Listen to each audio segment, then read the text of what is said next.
कोई नहीं जानता कि जीवन का सबसे बड़ा रहस्य क्या है।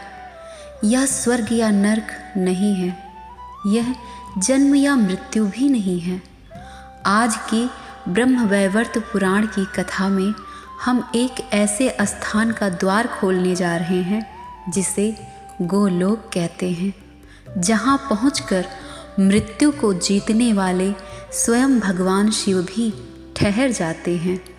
हम सृष्टि के सबसे बड़े चक्र की बात करेंगे। वह कौन सा बिंदु है जहाँ ब्रह्मा, 14 मनु और यह संपूर्ण प्रकृति अंततः विलीन होकर श्री कृष्ण में समा जाती है। परंतु सबसे बड़ा रहस्य यह नहीं है कि सृष्टि कैसे विलीन होती है। सबसे बड़ा रहस्य यह है कि आप उस गोलोक तक कैसे पहुंच सकते हैं। सुनिए उस अकल्पनीय तपस्या की कहानी और उस गुप्त मंत्र के परम प्रताप को, जिसने किसी सामान्य मनुष्य को नहीं बल्कि स्वयं सूर्य देव जैसे तेजवान देवता को श्री राधा रानी की कृपा से सीधे श्री कृष्ण के दर्शन और उनका कृपा प्रसाद दिलवा दिया। अगर आप वह एक मंत्र, वह एक गुप्त चाबी जानना चाहते हैं जो आपको सीधे श्री कृष्ण के परम धाम गोलोक में प्रवेश दिला सकती है, तो आज की कथा का एक भी शब्द मत छोड़िएगा। ये कथा आपको जीवन मृत्यु के चक्र से परे अमर आनंद की यात्रा पर मजबूर कर देगी। राधे राधे। स्वागत है आपका हमारे चैनल कर्म वेदिका पर, जहां आप आज ये गूढ़ रहस्य जानने वाले हैं। आइए कथा में आगे बढ़ते हैं। राजा ने पूछा, मुनीश्वर, सभी काल से भयभीत रहते हैं तो उनका आधार कहाँ है? काल की माया कितनी है? क्षुद्र विराट की आयु कितने काल की है?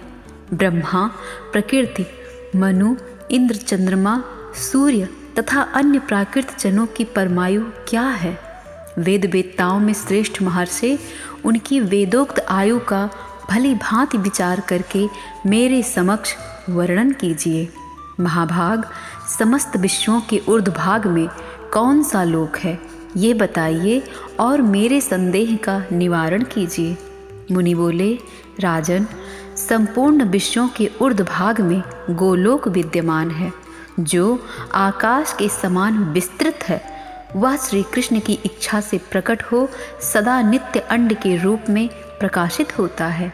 भूपाल आदि सर्ग में सृष्टि के लिए उन्मुख हो अपनी कला स्वरूपा प्रकृति के साथ संयुक्त श्री कृष्ण जब क्रीड़ा प्रणायण होकर लीला से ही थकान का अनुभव करते हैं, उस समय उनके मुखमंडल से निर्गत पसीने की बूंदों से जो जलराशि प्रकट होती है, उसी के द्वारा गोलोक धाम जल से परिपूर्ण रहता है। प्रकृति के गर्भ से संयुक्त एवं अंडाकार में उत्पन्न जो विश्व के आधारभूत महाविष्णु या महाविराट हैं, उनका आधार वहाँ उपर्युक्त विस्तृत गोलोक धाम ही है।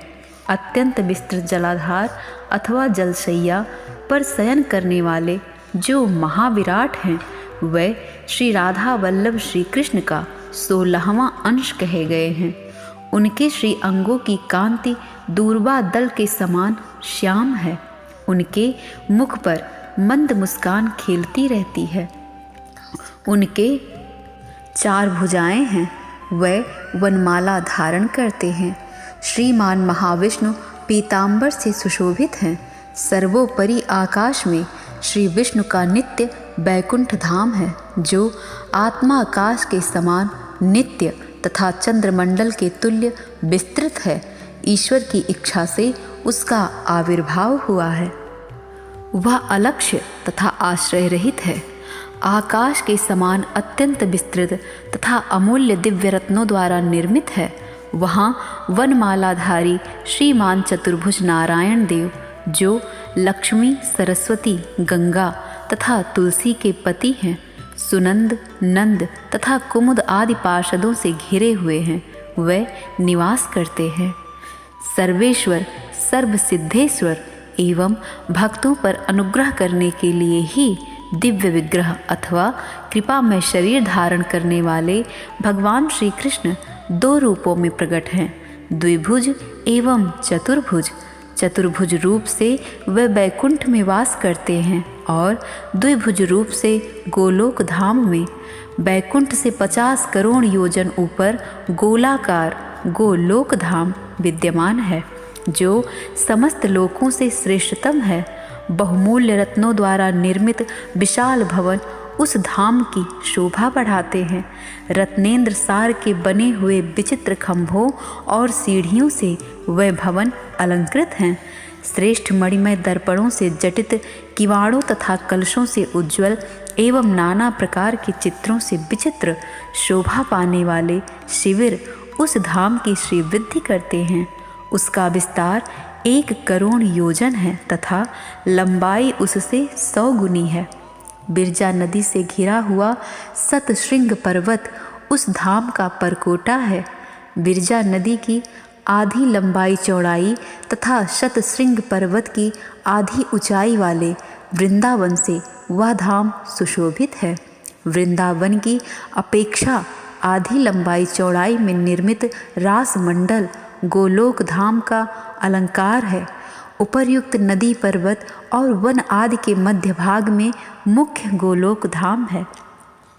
जैसे कमल में कर्णिका होती है, उसी प्रकार उक्त नदी शैल आदि के बीच में वह मनोहर धाम प्रतिष्ठित है। वहाँ रास मंडल में गौओं, गोपों और गोपियों से घिरे हुए गोपी वल्लभ श्री कृष्ण रासेश्वरी श्री राधा के साथ निरंतर निवास करते हैं।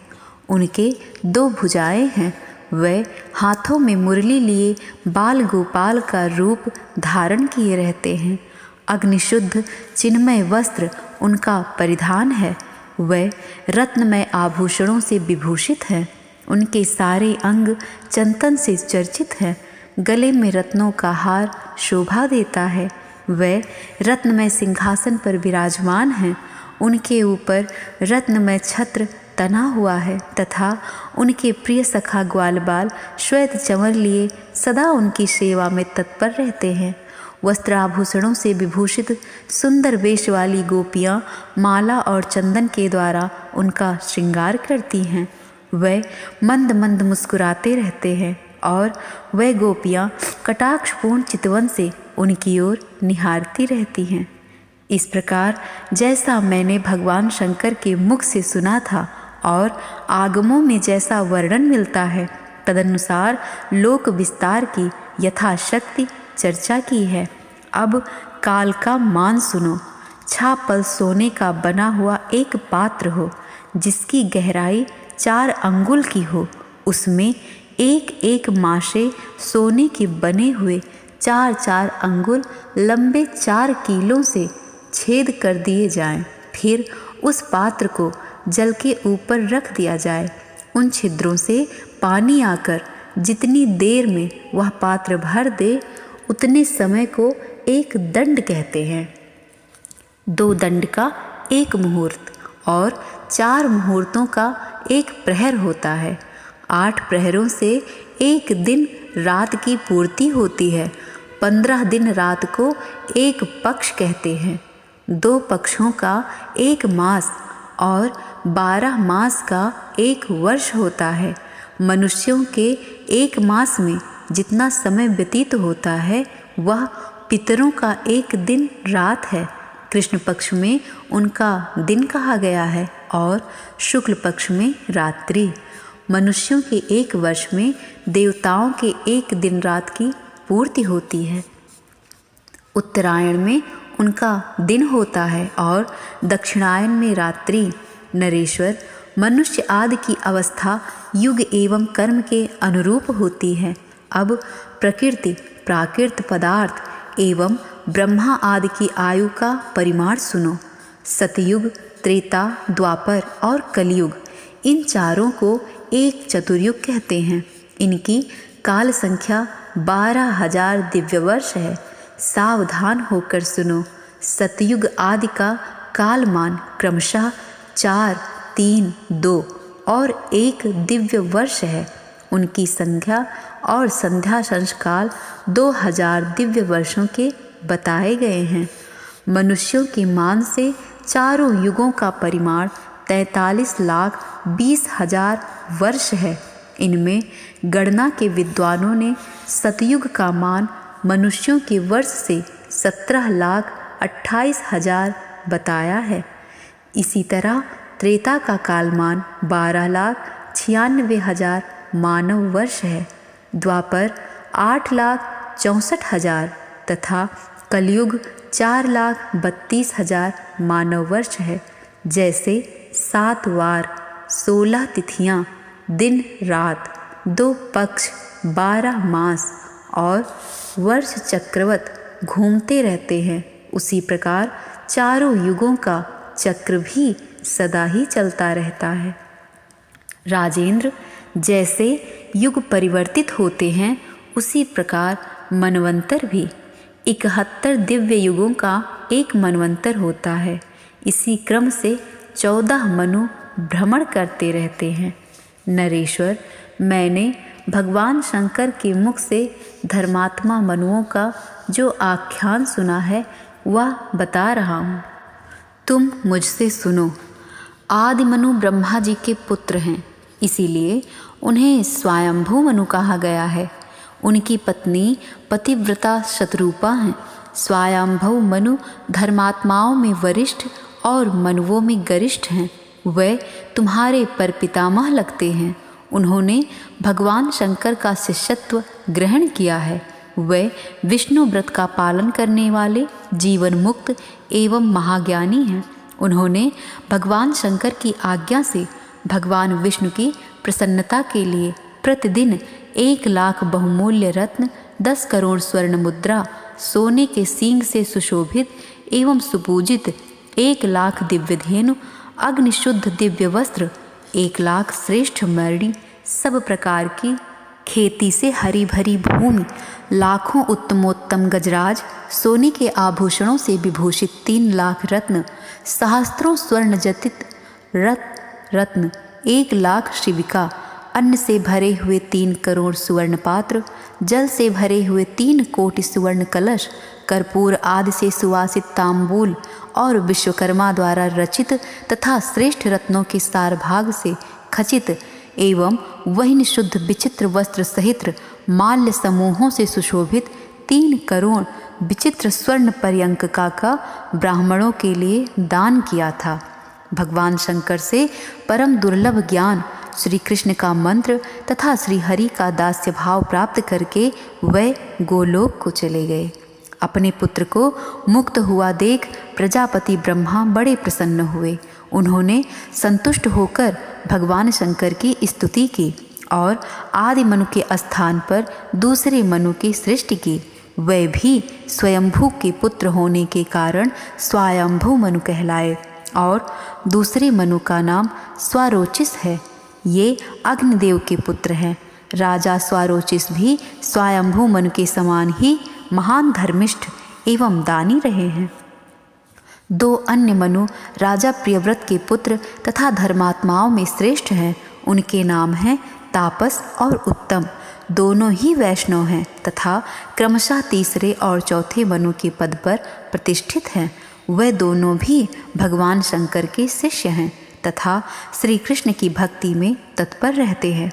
धर्मात्माओं में श्रेष्ठ रैवत 5वें मनु हैं। चाक्षुष को छठा मनु जानना चाहिए। वे भी विष्णु भक्ति में तत्पर रहने वाले हैं। सूर्य पुत्र श्राद्ध देव जो विष्णु के भक्त हैं 7वें मनु कहे गए हैं। इन्हीं को वैवस्वत मनु कहते हैं। सूर्य के दूसरे वैष्णव पुत्र सावर्णी 8वें मनु हैं। विष्णु व्रत परायण दक्षा सावर्णी 9वें मनु हैं। ब्रह्म ज्ञान विशारद ब्रह्म सावर्णी 10वें मनु हैं। 11वें मनु का नाम धर्म सावर्णी है। वे धर्मिष्ठ वरिष्ठ तथा सदा ही वैष्णवों के व्रत का पालन करने वाले हैं। ज्ञानी रुद्र सावर्णी 12वें मनु हैं तथा धर्मात्मा देव सावर्णी को 13वां मनु कहा गया है। महाज्ञानी चंद्र सावर्णी 14वें मनु हैं। मनुओं की जितनी आयु होती है उतनी ही इंद्रों की भी होती है। ब्रह्मा का एक दिन 14 इंद्रों से अविच्छिन्न कहा जाता है। जितना बड़ा उनका दिन होता है उतनी ही बड़ी उनकी रात भी होती है। नरेश्वर, उस ब्राह्मी निशा के नाम से जानना चाहिए। उसी को वेदों में कालरात्रि कहा गया है। राजन, ब्रह्मा का एक दिन एक छोटा कल्प माना गया है। महातपस्वी मार्कंडेय ऐसे ही कल्पों से 7 कल्प तक जीवित रहते हैं। ब्रह्मा का दिन बीतने पर ब्रह्मलोक से नीचे के सारे लोग प्रलयाग्नि से जलकर भस्म हो जाते हैं। वह अग्नि सहसा संकर्षण शेषनाग के मुख से प्रकट होती है।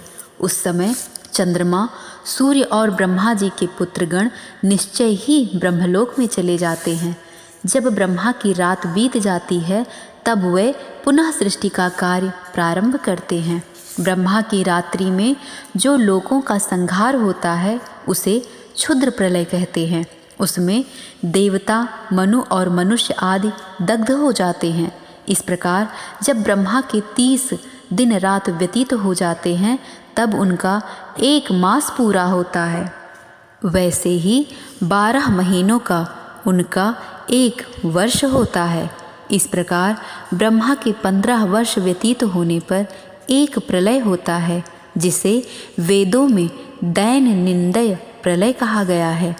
प्राचीन वेदज्ञों ने उसी को मोह रात्रि की संज्ञा दी है। उसमें चंद्रमा, सूर्य आदि दिक्पाल, आदित्य, वसु, रुद्र, मनु, इंद्र, मानव, श्री, मुनि, गंधर्व तथा राक्षस आदि, मार्कंडेय, लोमश और पेचक आदि चिरंजीवी, राजा इंद्रदुम्न, अकुपार नामक कक्षप तथा नाडी जंघ नामक बक, ये सब के सब नष्ट हो जाते हैं। ब्रह्मलोक के नीचे के सब लोग तथा नागों के स्थान भी विनाश को प्राप्त हो जाते हैं। ऐसे समय में ब्रह्मपुत्र आदि सब लोग ब्रह्मलोक में चले जाते हैं। दैन निंदन प्रलय व्यतीत होने पर ब्रह्मा जी पुनः लोकों की सृष्टि आरंभ करते हैं। इस प्रकार 100 वर्षों तक ब्रह्मा की आयु पूरी होती है। तदंतर ब्रह्मा जी की आयु पूर्ण होने पर 1 कल्प पूरा हो जाता है। उस समय जो महाप्रलय आता है उसी को पुरातन महर्षियों ने महारात्रि कहा है। ब्रह्मा जी की आयु पूर्ण होने पर ब्रह्मांड समूह जल में डूब जाता है। वेद माता सावित्री, वेद और धर्म आदि सब के सब तिरोहित हो जाते हैं। मृत्यु का भी विनाश हो जाता है, परंतु देवी प्रकृति और भगवान शिव का नाश नहीं होता। विश्व के वैश्वगण भगवान नारायण में लीन हो जाते हैं। संहारकारी कालाग्नि रुद्र समस्त रुद्रगणों के साथ मृत्युंजय महादेव में लीन हो जाते हैं। उनके साथ ही तमोगुण का भी लय हो जाता है। तदंतर प्रकृति की एक पलक गिरती है। साथ ही नारायण, शिव तथा महाविष्णु की भी पलक गिरती है। नरेश्वर, निमेष के अंत में अर्थात पलक उठने पर श्री कृष्ण की इच्छा से पुनः सृष्टि का आरंभ होता है। श्री कृष्ण निमेष से रहित हैं। उनकी पलक नहीं गिरती है, क्योंकि वे प्रकृति से परे तथा प्राकृतिक गुणों से रहित हैं। जो सगुण हैं उन्हीं के निमेष होता है। वह निमेष काल संख्यात्मक अवस्था से सीमित होता है। जो नित्य निर्गुण, अनादि और अनंत हैं, उनके निमेष कहाँ? जब प्रकृति की 1 सहस्त्र बार पलकें गिर जाती हैं तब उसका एक दंड पूरा होता है। ऐसे 7 दंडों का उसका एक दिन कहा गया है। 30 दिनों का 1 मास और 12 महीनों का वर्ष होता है। ऐसे 100 वर्ष व्यतीत हो जाने पर प्रकृति का श्री कृष्ण में लय होता है। श्री कृष्ण में उसके लय होने पर जो प्रलय होता है उसे प्राकृत प्रलय कहा गया है। महाविष्णु की जननी वह एकमात्र मूल प्रकृति ईश्वरी सबका संहार करके स्वयं श्री कृष्ण के वक्षस्थल में विलीन हो जाती हैं। संत पुरुष उसी को सनातनी विष्णु माया, सर्वशक्ति स्वरूपा दुर्गा, सती नारायणी श्री कृष्ण की बुद्धि की अधिष्ठात्री देवी तथा निर्गुणात्मिकता कहते हैं, जिसकी माया से बड़े बड़े देवता मोहित होते हैं। उस देवी को वैष्णवजन महालक्ष्मी तथा परा राधा कहते हैं। श्री कृष्ण के आधे अंग से प्रकट हुई महालक्ष्मी नारायण की प्रिया हैं। वहीं राधा रूप से श्री कृष्ण के प्राणों की अधिष्ठात्री देवी और उनकी प्राणाधिका हैं। शाश्वत प्रेममयी शक्ति हैं। निर्गुण परमात्मा की निर्गुणा प्रियतमा हैं। नारायण और शिव दोनों शुद्ध सत्य स्वरूपी हैं। वे अपने बहुत से पार्षद गणों का अपने आप में संहार करके निर्गुण श्री कृष्ण में लीन हो जाते हैं। नरेश्वर, गोप गोपियाँ और सवत्सा गौवें सबकी सब प्रकृति स्वरूपा श्री राधा में लीन हो जाती हैं और वह प्रकृति देवी परमेश्वर श्री कृष्ण में, जो क्षुद्र विष्णु हैं, वह सब महाविष्णु में लीन होते हैं। महाविष्णु प्रकृति में और वह श्री कृष्ण की मूल प्रकृति परमात्मा श्री कृष्ण में लीन होती हैं। माया तथा ईश्वर की इच्छा से प्रकृति ने योग निद्रा बनकर श्री कृष्ण के नेत्र कमलों में निवास किया। जितने समय में प्रकृति का एक दिन होता है, उतने समय तक वृंदावन में परमात्मा श्री कृष्ण को नींद लगी रहती है। वहाँ बहुमूल्य रत्नों का पर्यंक बिछा होता है, जो अग्निशुद्ध चिन्मय वस्त्रों से आच्छादित होता है। गंध, चंदन और फूलों की वायु से वह पर्यंक सुवासित रहता है। उसी पर श्याम सुंदर शयन करते हैं। उनके पुनः जागने पर सारी सृष्टि का कार्य आरंभ होता है। उन निर्गुण परमात्मा श्री कृष्ण का वंदन, स्मरण, ध्यान, पूजन और गुण कीर्तन महापातकों का नाश करने वाला है। महाराज, मैंने मृत्युंजय महादेव के मुख से जैसा सुना था और आगमों में जो कुछ कहा गया है, उसके अनुसार ये सब कुछ बता दिया। अब तुम और क्या सुनना चाहते हो? सुयज्ञ ने पूछा। ब्रह्मा जी की आयु पूर्ण होने पर समस्त लोकों के संहारकारी कालाग्नि रुद्र, तमोगुण तथा सत्वगुण आदि मृत्युंजय शिव में विलीन होते हैं तथा यदि उस प्राकृतिक लय की बेला में शिव निर्गुण परमात्मा श्री कृष्ण में लीन होते हैं, तो आपके गुरु भगवान शिव का नाम श्रुति में मृत्युंजय क्यों रखा गया तथा जिनके रोमकूपों में असंख्य ब्रह्मांड निवास करते हैं, उन महाविष्णु की जननी यह मूल प्रकृति कैसे हुई? सुतपा बोले, नरेश्वर, ब्रह्मा जी की आयु पूर्ण होने पर ब्रह्मा आदि समस्त लोकों का संहार करने वाली मृत्यु कन्या जल बिंब की भांति नष्ट हो जाती है। ऐसी कितनी ही मृत्यु कन्याओं तथा करोड़ों ब्रह्माओं का लय हो जाने पर यथा समय भगवान शिव सत्वरूपधारी निर्गुण श्री कृष्ण में लीन होते हैं।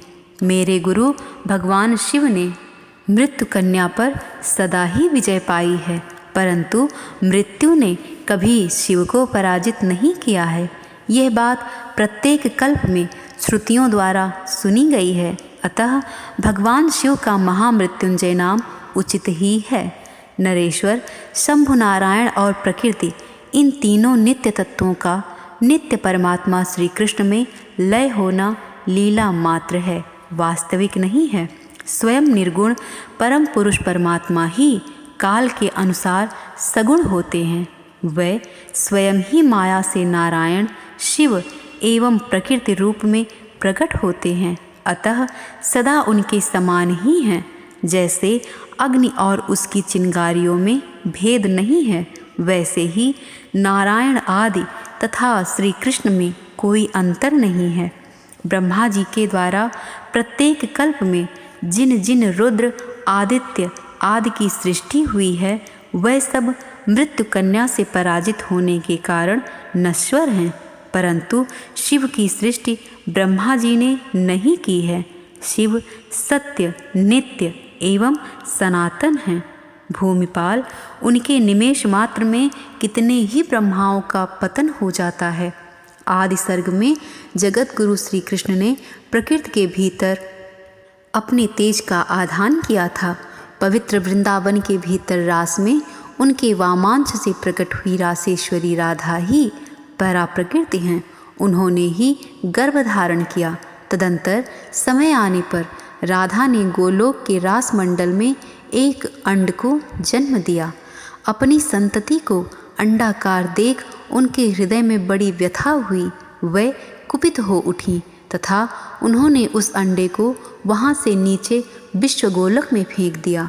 उसी अंड से सबके आधारभूत महाविराट महाविष्णु की उत्पत्ति हुई।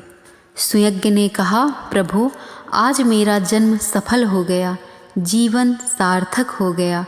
मेरे लिए आपका शाप भक्ति का कारण होने से वरदान बन गया। समस्त मंगलों का भी मंगल करने वाली हरि भक्ति परम दुर्लभ है। विप्रवर, वेदों में जो 5 प्रकार की भक्ति बताई गई है वह भी इसके समान नहीं है।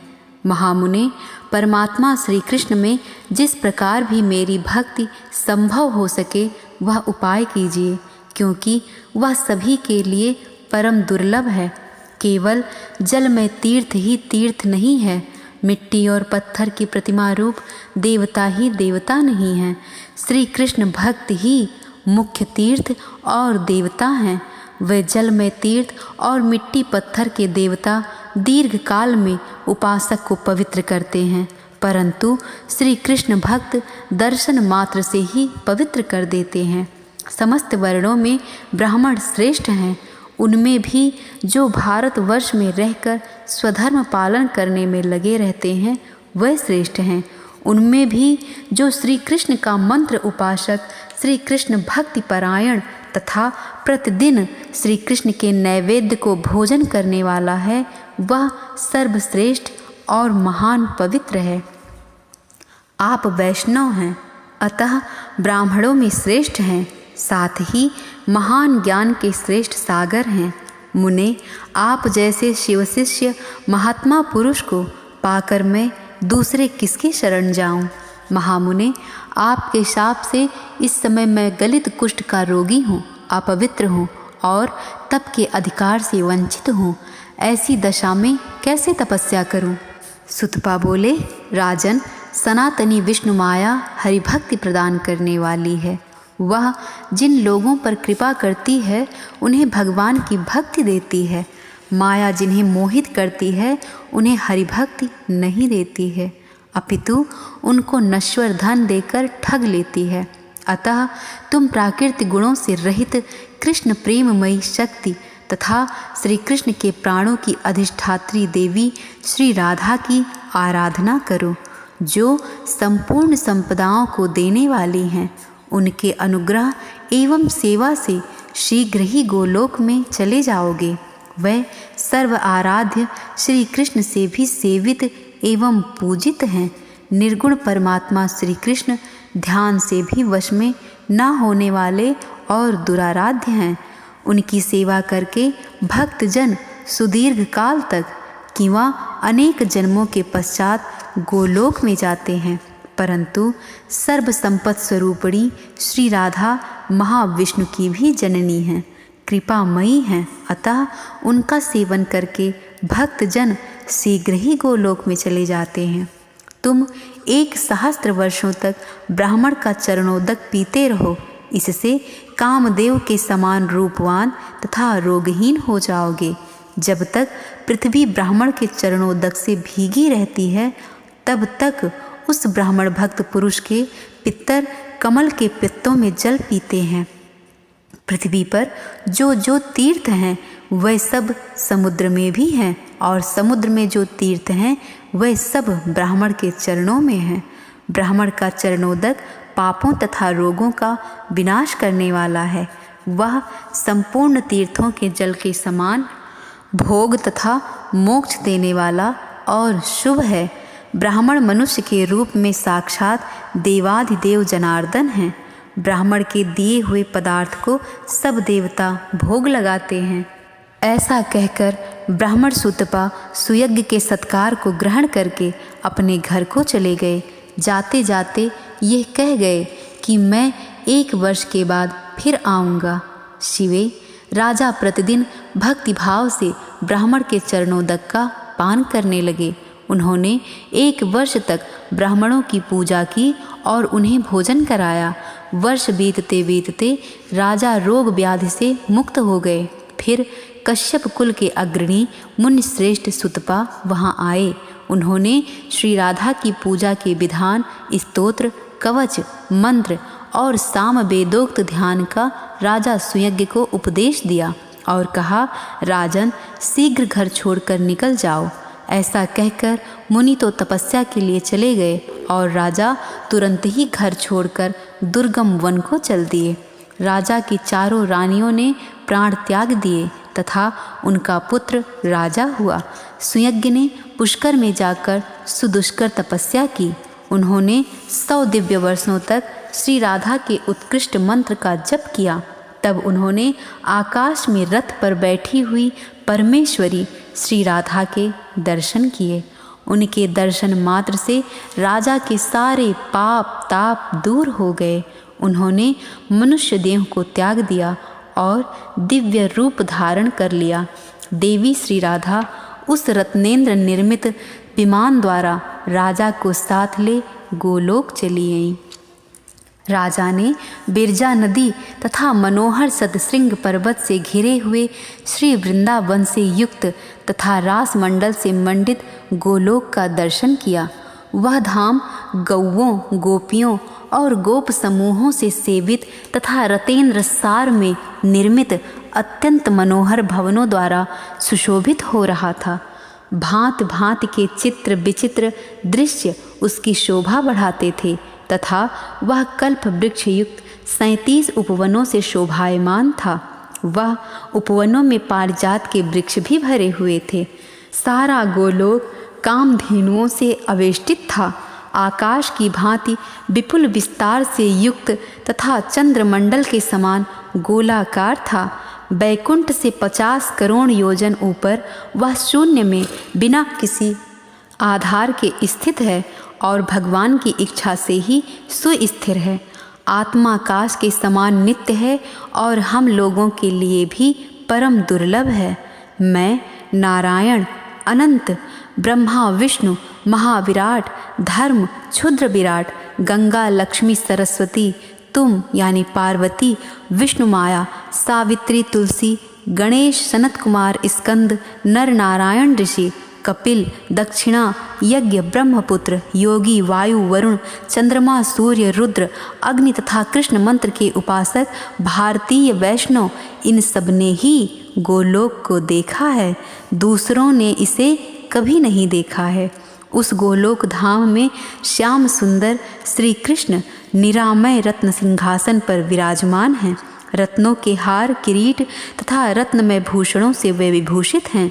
अग्निशुद्ध अत्यंत निर्मल चिन्मय पीतांबर उनके श्री अंगों की शोभा बढ़ाता है। उनके सारे अंग चंदन से चर्चित हैं। वे किशोर गोप बालक के रूप में दिखाई देते हैं। नूतन जलधर के समान श्याम कांति, श्वेत कमल के समान नेत्र, शरद की पूर्णिमा के चंद्रमंडल को तिरस्कृत करने वाला मंद हास्य से सुशोभित मुख, मनोहर आकृति, 2 भुजाएं और हाथों में मुरली, यही उनके रूप की झांकी है। भक्तों पर अनुग्रह करने के लिए ही वे दिव्य विग्रह धारण करते हैं। श्री कृष्ण स्वेच्छामय, परम स्वतंत्र, प्रकृति से परे पर ब्रह्म स्वरूप निर्गुण परमात्मा हैं। ध्यान से भी वे वश में आने वाले नहीं हैं। उनकी आराधना बहुत कठिन है। वे हमारे लिए भी परम दुर्लभ हैं। उनके प्रिय सखा 12 ग्वाल बाल सफ़ेद चंवर लिए उनकी सेवा करते हैं। प्रेम पीड़िता सुस्थिर यौवना, वह शुद्ध चिन्मय वस्त्रधारिणी, रत्नभूषण भूषिता एवं परम मनोहारिणी गोपिकाएं मंद मंद मुस्कुराती हुई उनकी छवि निहारती रहती हैं। रास मंडल के मध्य भाग में परात्पर पुरुष श्री कृष्ण के राजा सुयज्ञ ने इसी रूप में दर्शन किए। श्री राधा ने ही वहाँ उन्हें अपने प्राण वल्लभ के दर्शन कराए थे।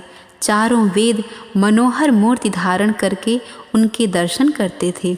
राग रागनियाँ भी मूर्तिमती होकर वाद्य यंत्र और मुख से उन्हें अत्यंत मनोहर संगीत सुनाती थीं। शिवे, नित्य सनातनी प्रकृति के साथ तुम भी सदा उनके चरणार बिंदों की सेवा करती हो। वे तुलसी दल से मंडित होते हैं तथा कस्तूरी, कुमकुम, गंध, चंदन, दूर्वा, अक्षत, पारिजात पुष्प तथा बिरजा के निर्मल जल से उनके लिए नित्य अर्घ्य दिया जाता है। उस समय उनकी बड़ी शोभा होती है। वे सुप्रसन्न, स्वतंत्र, समस्त कारणों के भी कारण, सर्व अंतरात्मा, सर्वेश्वर, सर्वजीवन, सर्वाधार, परम पूज्य सनातन ब्रह्म ज्योति, सर्व संपत्ति स्वरूप, संपूर्ण संपदाओं के दाता, सर्व मंगल रूप, सर्व मंगल कारण, सर्व मंगल दाता तथा समस्त मंगलों के भी मंगल हैं। श्री कृष्ण का दर्शन करके सशंकित हो राजा सुयज्ञ तुरंत रथ से उतर पड़े और नेत्रों से आंसू बहाते हुए पुलकित शरीर से भगवान के चरणों में मस्तक रखकर उन्हें प्रणाम किया। परमात्मा श्री कृष्ण ने राजा को अपना दासत्व, शुभाशीर्वाद तथा वह सत्य एवं अविचल श्री कृष्ण भक्ति प्रदान की जो हम लोगों के लिए भी परम दुर्लभ है। तदंतर श्री राधा अपने रथ से उतरकर श्री कृष्ण के वक्ष में विराजमान हो गईं। उनकी अत्यंत प्यारी गोपियाँ सफ़ेद चंवर लिए उनकी सेवा में लग गईं। उनके आने पर श्री कृष्ण भक्ति और आदर से सहसा उठकर खड़े हो गए। उन्होंने मंद मुस्कान के साथ श्री राधा के साथ वार्तालाप और उनका सम्मान किया। प्राचीन काल के वे वेद वेत्ता विद्वान वेदों के कथनानुसार पहले राधा नाम का उच्चारण करके पीछे कृष्ण या माधव कहते हैं। जो इसके विपरीत उच्चारण करते या उन जगदम्बा श्री कृष्ण प्राणाधिका एवं प्रेममयी शक्ति श्री राधिका की निंदा करते हैं, वह चंद्रमा तथा सूर्य की स्थिति पर्यंत काल सूत्र नरक में यातना भोगते हैं। तत्पश्चात 100 वर्षों तक स्त्री पुत्र से रहित तथा रोगी होते हैं। दुर्गे, इस प्रकार मैंने परम उत्तम राधिका आख्यान का वर्णन किया है। वह सती भगवती, वैष्णवी, सनातनी, नारायणी, विष्णु माया, मूल प्रकृति एवं ईश्वरी नाम धारण करने वाली तुम ही हो। माया का आश्रय लेकर मुझसे पूछ रही हो। तुम स्वयं ही सर्वज्ञा, सर्वरूपिणी, स्त्री जाति की अधिदेवी तथा पूर्व जन्म की बातों को याद रखने वाली श्रेष्ठ पराशक्ति हो। राधिका की कथा तो मैंने सुना दी, अब और क्या सुनना चाहती हो। श्री राधिका आख्यान का ये अंक यही समाप्त होता है। अगले अंक में हम आपको सुनाएंगे श्री राधा के ध्यान, षोडशोपचार पूजन, परिचारिका पूजन, परिहार स्तवन, पूजन महिमा तथा स्तुति एवं उसके महात्म्य का अद्भुत वर्णन। हमारे साथ इस कथा को सुनते रहिएगा और कमेंट में प्रेम से लिखिए राधे राधे।